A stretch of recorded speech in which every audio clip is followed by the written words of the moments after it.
Stress, the disease of the 21st century. Close your eyes and try to recall one of the most important events of your life. Was it the first day at school? Or maybe the day when you were passing the driving test? There are various situations that impact on us. Seemingly, they can be completely unrelated. However, when putting them all into perspective, there is a common denominator between them. What is it? The feelings we share. The symptoms that overwhelm us.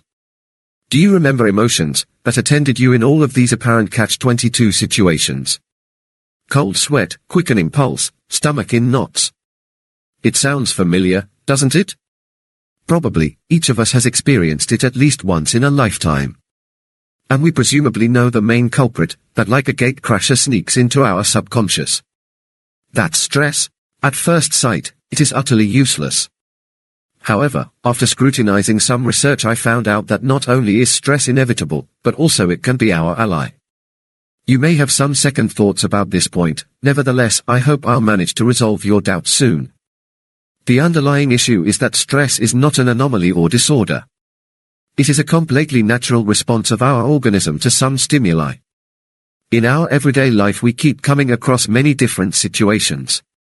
Our brain is exposed to billion impulses.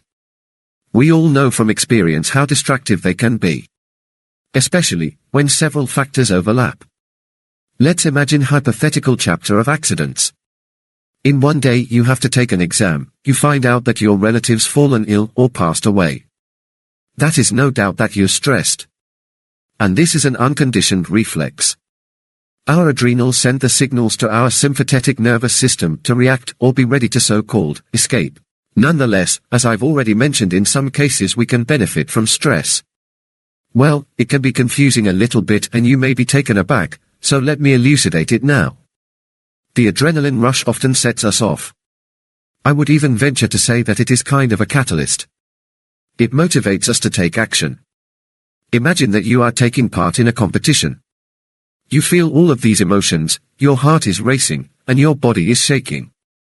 But this time, they work to your advantage, invigorating and challenging you. You're winning. Can you follow this point? In such cases, stress is needed or so much as welcome. The point is to control it. Moreover, there is nothing disturbing in being stressed now and again. Especially if we have some reasons to do so.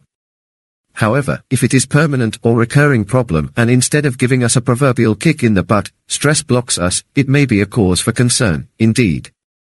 There are some cases when it degenerates into a chronic condition.